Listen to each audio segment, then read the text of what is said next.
It can have many different consequences in our culture when we have that distance to ourselves and distance to everything else, like loneliness feeling and many other different kinds of feelings or non-feelings. So, but it's very simple. Somehow it's very, very simple to come back to oneself. Because we have other type of minds, like sense minds. The sense minds, they are very different from conceptual mind. The sense mind, they bring into contact. Like, for instance, body sense. The body sense, you really stay with body sense, then it brings you back into yourself. So this feeling of ourselves, the self-reference, to any moment of time we have a certain self-reference. We have a certain center of ourselves. So we can't have an experience without having a center. There's a central feeling of ourselves, and most of the time there's a central idea about ourselves too. But we have these two, and at least we have the feeling of ourselves. And the way that we pick and choose what we are naming at an individual level has very much to do with that self-feeling. Often we think it's outer reality has changed. And we don't always consider that actually it's me who have changed. And I am creating, or I'm letting reality appear to me accordingly. Basically, spiritual traditions is concerned with changing the level of self-reference. So in spiritual tradition, we're not talking so much about changing each single. We might have maybe, you can say, maybe we have 10 or 20 or 100 self-references that we are using in our daily life, depending on the situation. But in the spiritual tradition, they are not concerned with changing each individual of these into another level. They are interested, they're teaching. In this tradition, they are trying to teach us how to change the level. Instead of using self-reference at a conceptual level, and try to get the self-reference into sense level. Try to get the self-reference into more what we could call some kind of energy level, or you can call it some kind of mind-feeling level. Try to get into, there are many different levels of that. So this is basically what they teach us in the spiritual traditions.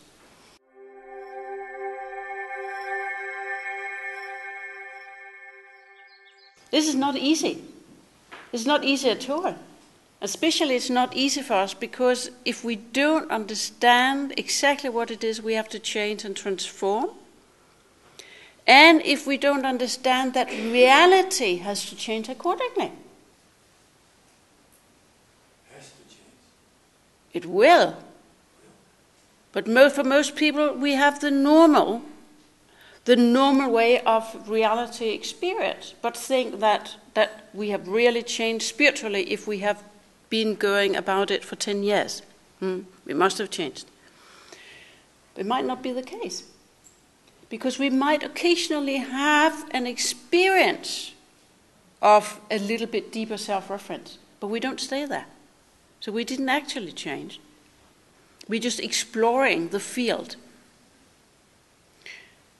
Then we are back into ordinary way of experiencing reality. And reality appears accordingly to the way, the minds that we are using.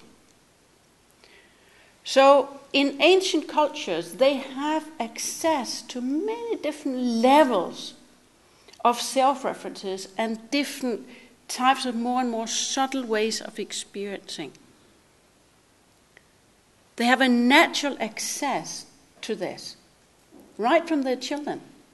Like when she is telling when he was brought up as a small child. I mean, they are helping the children to make all different rituals to keep having the openness, using the whole range of different types of mind.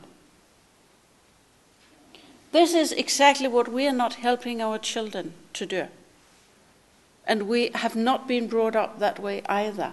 We have been brought up to try to get away from energy feeling of ourselves presence in our dreams, you name it.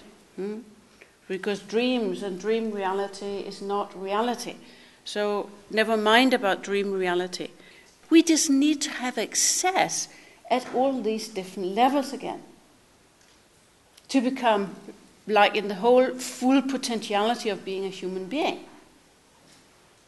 So this is what spirituality, it has to do. It has to do with mastering to move into the different levels of self-reference and using the different minds naturally from this level, and the way giving a very special accessibility to let reality appear on this very subtle level.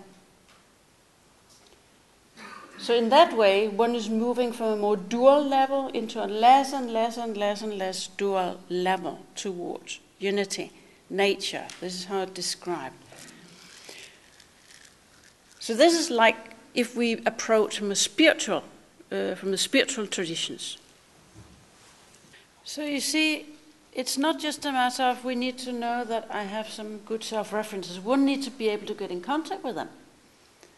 So one needs to be able to get into this feeling contact. So, and also one needs to get more flexible in the whole system. We might not need to get into a deep spiritual level, but we need to, at a normal human, to be a normal human, more natural human relation with ourselves. And that is what we call like a sense level. When we are children, we are in that, so we are spontaneous. We have more easy to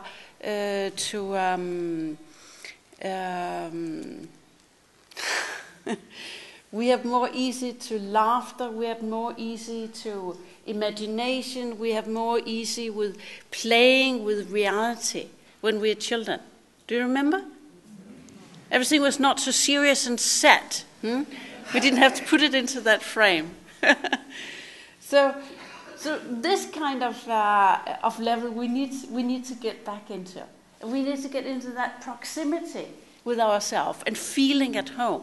This is a real basis, and that gives a lot of strength in many other ways.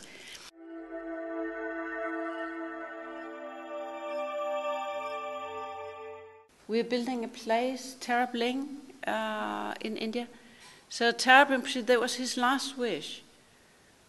While he was already in the death process, he was, maybe some of you know the Tibetan masters. When they master certain of these subtle self-identities, they say when we die, we get into the most subtle. It's a travel to go from this ordinary self reference into more and more subtle, right into to the deepest. The Tarab was not unhappy dying. He was very excited. It's very strange to say, but he was really excited. Of course, there was a lot of unpleasantness going through a cancer. And of course, he didn't feel that he had finished what he wanted to finish. That was also why he was asking us to continue. And he's saying this project in India, he said, is very important. He never wanted a place, but this is important to build. So if you could please continue with that and make the teachings available for Tibetans as well. And I didn't think this was possible at all. So I told Rinpoche, I'm sorry, I don't think I can do that. But then he just told me, he said, you don't think, you just go and do it. And I will be there to help you.